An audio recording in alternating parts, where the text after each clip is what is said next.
नमस्कार साथियों, Chhattisgarh 24 fast news में आपका स्वागत है।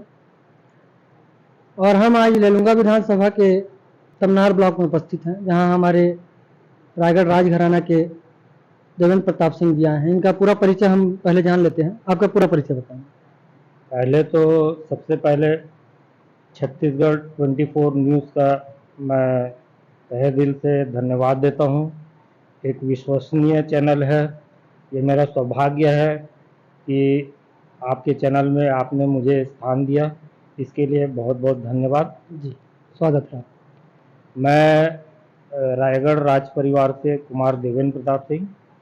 मेरे पिताश्री स्वर्गीय सुरेंद्र कुमार सिंह इस क्षेत्र से लेलुंगा विधानसभा से 5 बार प्रतिनिधित्व कर चुके हैं विधायक के बतौर, और एक बार राज्यसभा सांसद भी रहे।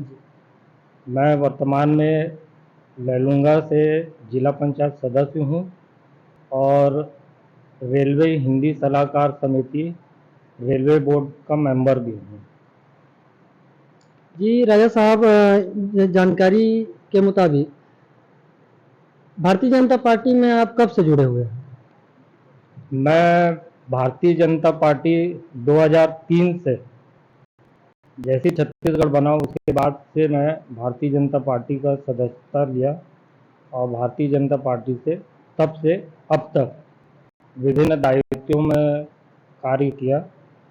और भारतीय जनता पार्टी में आने से पहले मेरा सबसे पहले संघ से परिचय हुआ।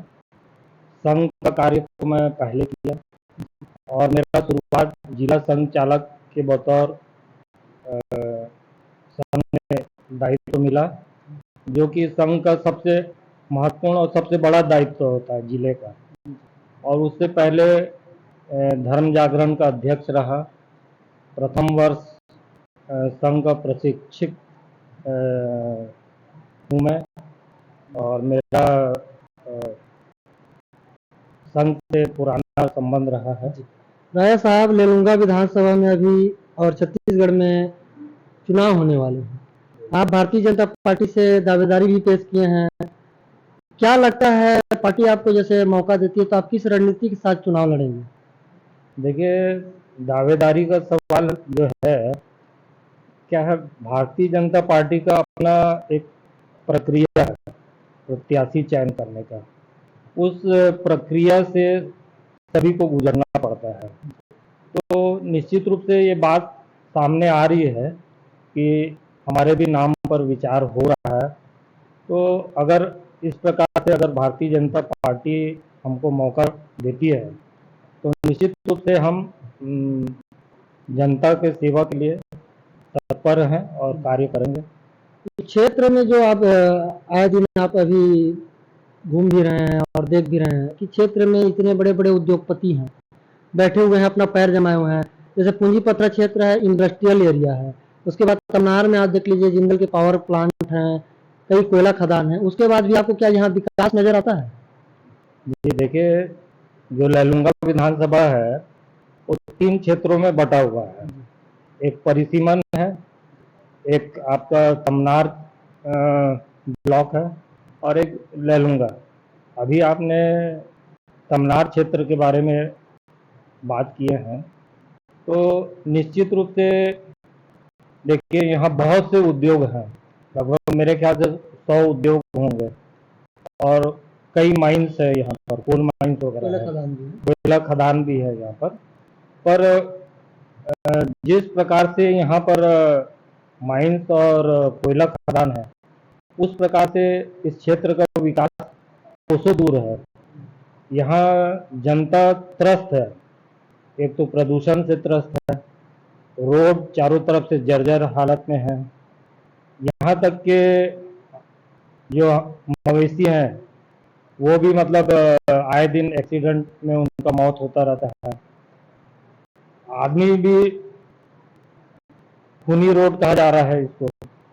मेरे ख्याल से जब से उद्योग और माइंस यहाँ चालू हुए हैं, तब से मेरे ख्याल से रिकॉर्ड देखा जाए तो वर्ल्ड रिकॉर्ड बन सकता है। इसमें कितने मौत हो चुके हैं। जी, ये आए दिन घटना होती ही रहती है, चाहे वो सड़क के में हो चाहे प्लांट के अंदर हो, जो कार्य करते हैं उनको भी सेफ्टी की जो व्यवस्था होनी चाहिए वो नहीं होती है। जी देखिए, कहीं ना कहीं इसमें सरकार भी दोषी है।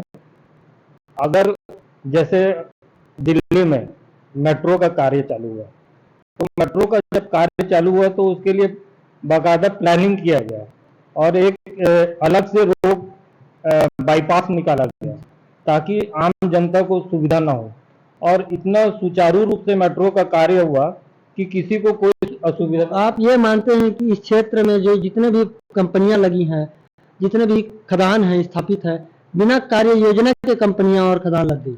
बिल्कुल, यहाँ पर बिना कोई योजना से कार्य को चालू किया गया है।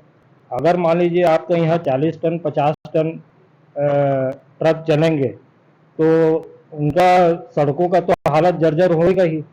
तो ये सब चाहे माइनिंग हो चाहे इंडस्ट्री हो, उससे पहले सरकार को चाहिए था यहाँ का जो इंफ्रास्ट्रक्चर है, जो रोड पानी बिजली, उसको पहले दुरुस्त करना था, उसके बाद इनको परमिशन देना था ताकि किसी को भी कोई प्रकार से असुविधा ना हो। मतलब हम समझ सकते हैं कि जितने भी जनप्रतिनिधि अभी तक अपना यहाँ जो कमान संभाले हुए थे, ये प्रभावशील नहीं थे। बिल्कुल आपका कहना सही है। आप देख लीजिए, जब से हमारे पिताजी 90 से इस विधानसभा को छोड़े हैं, मेरे ख्याल से अगर आज हमारे पिताजी रहते तो जो जनता त्रस्त है वो स्थिति उत्पन्न नहीं होता। ये आपको स्पष्ट नजर आ रहा होगा कि अभी कोई भी विधायक जो बनता है वो स्थिर नहीं है, हमेशा हर साल जनता बदल दे रही है। तो कहीं ना कहीं मैं पहले भी बोला हूं कि यहाँ नेतृत्व की कमी है। एक तो क्या है, ये हमारा आदिवासी क्षेत्र है, वैसे ही हमारे आदिवासी वर्ग से लोग थोड़ा से कमजोर रहते हैं, तो उसका कहीं ना कहीं ये उद्योगपति या आपका शासन प्रशासन इसका फायदा उठाता है और सही नेतृत्व को उत्पन्न होने नहीं देता है। जी राजा साहब, हमारे क्षेत्र में कई उद्योग लगे हुए हैं, लेकिन क्षेत्र की जनता जो देख रही है, जो प्रदूषण झेल रही है, आज इतने बड़े प्लांट लग गए हैं लेकिन प्रदूषण को कम करने का कोई उपाय नहीं किया जा रहा है। किसी भी आप एरिया में देखिए तो बहुत ज़्यादा शिकार हो रहे हैं, हार्ट अटैक की समस्या आ रही है, कई लोगों को माने अलग प्रकार की बीमारियां हो रही है।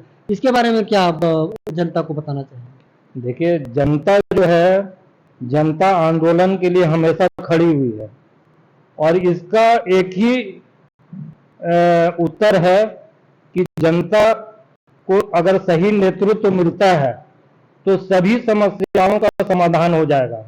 एक बार आप एक मजबूत नेतृत्व ला दीजिए यहाँ पर क्षेत्र में, तो क्या मजाल है कि जनता को ये सब दुख से झेलने का नौबत आए। जैसे आपको अगर पार्टी अभी टिकट देती है, आप जीत जाते हैं, तो क्षेत्र की जो समस्याएं हैं उसको आप किस प्रकार से बदल सकते हैं? जो विकास का जो कार्य रुका हुआ है, उसकी पटरी जो ट्रेन पे खड़ी है लेकिन चल नहीं पा रही है, उसको कैसे चलाएंगे आप? देखिए, अगर मुझे नेतृत्व करने का मौका मिलता है तो मैं जनता के भावनाओं के साथ खड़ा रहूंगा, हमेशा उनका सुख दुख में साथ दूंगा और जैसा जनता चाहेगी वैसा ही यहाँ कार्य होगा।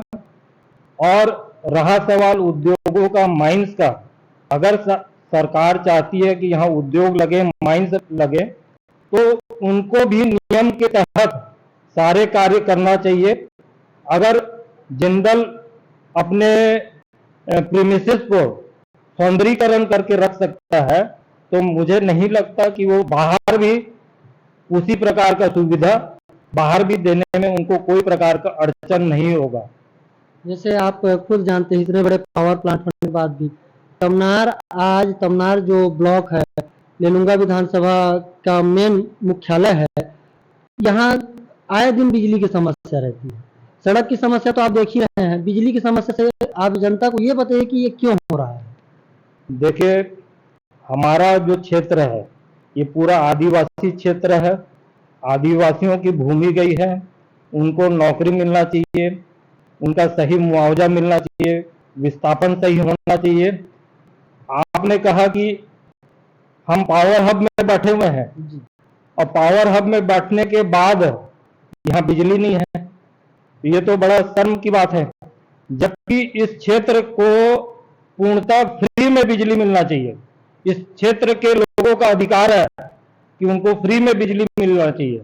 हमारे जी, खास करके हमारे ललूंगा विधानसभा के लोगों को फ्री में बिजली मिलना चाहिए। ये जो कांग्रेस सरकार की बात मैं करना चाहूंगा, एक आखिरी सवाल पूछ रहा हूं मैं आपको। ये सरकार आई 5 साल अभी होने वाले हैं, फिर चुनाव भी आ गए। गंगा जल को छू के भूपेश बघेल जी ने कसम खाई थी कि हम शराबबंदी करेंगे, लेकिन आज तक उस मामले में किसी प्रकार का ये नहीं लिया गया, एक्शन नहीं लिया गया। इसके बारे में क्या बताना चाहिए? ये नाकामी है सरकार की। ये तो पूर्णतः नाकामी है और ये गंगा जल का कसम खा के नहीं किए हैं। ये तो बिस्लरी मिनरल वाटर को पानी को लेके बोल दिए कि गंगा जल का कसम खा रहे हैं, तभी तो ये इस तरीके का कार्य कर रहे हैं। आप देखिए हमारा जो क्षेत्र है, अगर ये पूर्णतः शराबबंदी होता है, मैं पूर्ण समर्थन करता हूँ कि हमारे क्षेत्र में पूर्ण शराबबंदी होना चाहिए, तभी इस क्षेत्र का विकास होगा।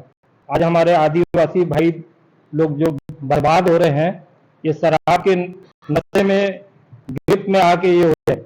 आज देखिए जहां हमारी सरकार वैक्सीन पहुंचाने का कार्य कर रही थी, उस समय ये भूपेश सरकार घर पहुंच सेवा शराब पहुंचा रही थी। एक तरफ हम जान बचाने का काम कर रहे हैं, ये सरकार एक तरफ जान लेने का कार्य कर रहा है। जी राजा साहब, आपसे छत्तीसगढ़ 24 फास्ट न्यूज में आपका बहुत बहुत धन्यवाद।